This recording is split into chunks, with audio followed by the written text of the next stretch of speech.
प्रशासनाचा मूळ पाया मानल्या जाणाऱ्या अंगणवाडी केंद्राच्या माध्यमातून शासनाच्या विविध योजना राबविल्या जातात.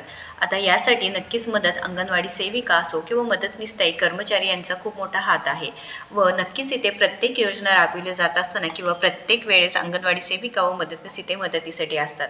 अंगणवाडी सेविका आणि मदतनीस यांना कर्मचाऱ्यांचा दर्जा द्यावा यासह विविध मागण्यांसाठी महाराष्ट्र राज्य अंगणवाडी कर्मचारी इथे निवेदन देण्यात आले होते व इथे जिल्हा परिषदेचे आणि प्रकल्प अधिकारी यांनाही देण्यात आला आहे व जर हे मागण्या पूर्ण नाही झाल्या तर येत्या 15 दिवसात निर्णय नाही झाला तर आंदोलन केले जाणार आहे असा इशारा त्यावेळेस देण्यात आला आहे. तर अंगणवाडी सेविका आणि मदतनीस गेल्या अनेक वर्षापासून शासनाच्या सर्व योजनांची जबाबदारी करत आहेत. लाडकी बहीण योजना असू द्या, प्रधानमंत्री मातृवंदना योजना असू द्या किंवा अजून विविध योजना आहेत ज्यामध्ये अंगणवाडी सेविका प्रत्येक वेळेस अर्ज भरून असू द्या किंवा प्रत्येक वेळेस मदत करत आहे योजना सांभाळण्यासाठी. मात्र त्यांच्या प्रलंबित मागण्यांकडे शासनाकडून दुर्लक्ष होत आहे. त्यामुळे संताप्त झालेल्या कर्मचाऱ्यांनी आता संघर्षाची भूमिका घेतली असून सेविका आणि कर्मचारी असूनही त्यांना शासकीय कर्मचाऱ्यांचा दर्जा द्यावा, त्या अनुषंगाने त्यांना वर्ग आणि वर्गचरण वेतनमान ताकदीने लागू करावा, ग्रॅज्युटी आणि पेन्शनबाबत लवकर निर्णय घ्यावा, 50% पर्यवेक्षक पदक अंगणवाडी सेविकामधूनच तात्काळ भरावीत, प्रधानमंत्री मातृवंदना योजनेचं काम अंगणवाडी कर्मचाऱ्यांकडून घेऊ नये, आजारपणातील रजा लागू करावेत, अशा विविध मागण्या आहेत. अजूनही जे काही फेस रिकग्नायझेशन आहे म्हणजेच काय चेहरा ओळख प्रणाली असो, पोषण ट्रॅकर पद रद्द करावे जेणेकरून अंगणवाडी सेविकांना जे काही प्रॉब्लेम्स फेस करावे लागत आहे म्हणजेच काय प्रत्येक वेळेस जे काही फेस रिकग्नायझेशन आहे आपल्या सर्वांनाच माहिती की आता अंगणवाडी सेविका ताईंना ते काम वाढलेलं आहे. FRS असू द्या, THR असू द्या, ते प्रत्येक वेळेस मोबाईलमध्ये नोंदणी करा. प्रत्येक वेळेस जे काही लाभार्थी आहे त्यांचे FRS करून घ्यायचं आहे. प्रत्येक वेळेस जे THR दिलं जातं किंवा जे खाऊ दिला जातो त्यानंतर नोंदणी करण्यासाठी मातृवंदना योजना असू द्या किंवा जे काही योजनांसाठी अंगणवाडी सेविका ताई मदत करत आहे सरकारसाठी तर त्यासाठी त्यांचा दर्जा नक्कीच कर्मचाऱ्यांचा दर्जा द्यावा यासाठी मागण्या आहेत, विविध मागण्या आहेत.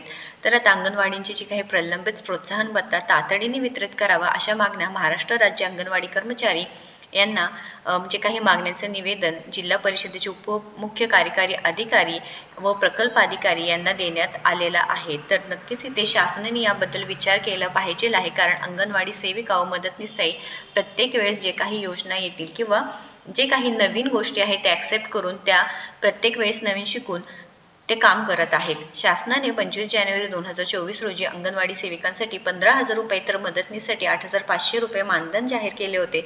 यात प्रोत्साहन भत्तेचा उल्लेख नव्हता. तथापि शासनाने त्याबद्दल बदल करून सेविकांना 2,000 रुपये आणि मदतनीसांना 1,000 रुपये प्रोत्साहन भत्ता देण्याचा आदेश काढला. मात्र दिलेले आश्वासन ऐवजी केवळ एकदाच प्रोत्साहन जो भत्ता आहे तो मिळाला आहे असं अंगणवाडी सेविका ताई सांगत आहेत. तर प्रत्येक वेळी जे काही प्रोत्साहन भत्ता आहे ते वेळोवेळी जे अंगणवाडी सेविका आहे मदतनीस आहे त्यांच्या खात्यामध्ये जमा झाले पाहिजे आहे. दुसरं प्रमुख मागणी म्हणजे काही समाजातील शेवटच्या घटकांपर्यंत शासनाच्या योजना पोहोचवण्याचं काम अंगणवाडी कर्मचारी करत असून त्यांना अद्याप शासकीय कर्मचाऱ्यांचा दर्जा देण्यात आलेला नाही.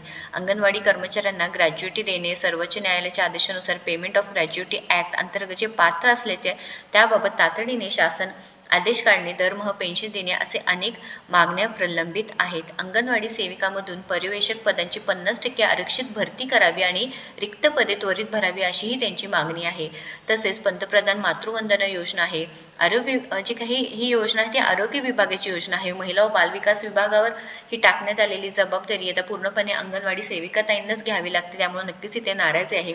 ऑनलाईन कामासाठी आता जे अंगणवाडी सेविका ताई त्यांचं स्वतःचं पण काम सांभाळत असून प्लस म्हणजेच काही मुलांना शिकवणे असू द्या, त्यानंतर जे FRS आहे, THR आहे ते स्वतःचंही काम सांभाळत ऑनलाईन कामांसाठी ते पूर्णपणे त्यांच्यावरती दबाव येत आहे व अंगणवाडी सेविका ताईंना नक्कीच इथे मानसिक त्रास सहन करावा लागत आहे. तुम्हाला काय वाटतं? नक्कीच अंगणवाडी सेविका ताईंना सांगायचं आहे, कारण FRS म्हणजेच काय चेहरा ओळख प्रणाली तत्काळ रद्द करावी, कारण THR वितरणासाठी या प्रणालीचा आवश्यक वापर केला जातो व प्रत्येक वेळेस कधी रेंज नसते तर कधी लाभार्थी अवेलेबल नसतो. तर प्रत्येक वेळेस जे काही अंगणवाडी कर्मचाऱ्यांना मोबाईल फोनवरती अपडेट्स करावे लागतात, कधी डेटा नसतो. तर जे काही मोबाईल खराब दर्जाचे दिले आहे तर पोषण ट्रॅकर ॲप नीट काम करत नाही. त्यामुळे नक्कीच इथे अंगणवाडी सेविका ताईंना मदतनीस ताईंना बऱ्याचशा प्रॉब्लेम्सला फेस करावं लागत आहे. तुम्हाला काय वाटतं? नक्कीच इथे कमेंट करून सांगायचं आहे. त्यानंतर FRS चेहरा ओळख प्रणाली किंवा THR बाबत असू द्या किंवा जे काही प्रशासनाने किंवा शासनाने 2,000 रुपये प्रोत्साहन भत्ता असू द्या किंवा शासनाने जे काही पैसे देत आहेत किंवा मानधन देत आहे त्यामध्ये तुम्ही सॅटिस्फाईड आहे का नाही, त्यामध्ये तुम्हाला नक्कीच मदत मिळते का नाही, नक्कीच कमेंट करून सांगायचं आहे. व्हिडिओ महत्त्वाचा असल्यामुळे नक्कीच आपल्या अंगणवाडी सेविका ताईंपर्यंत शेअर करायचा आहे आणि अशाच महत्त्वपूर्ण माहितीसाठी आपल्याला सबस्क्राईब करायचं आहे.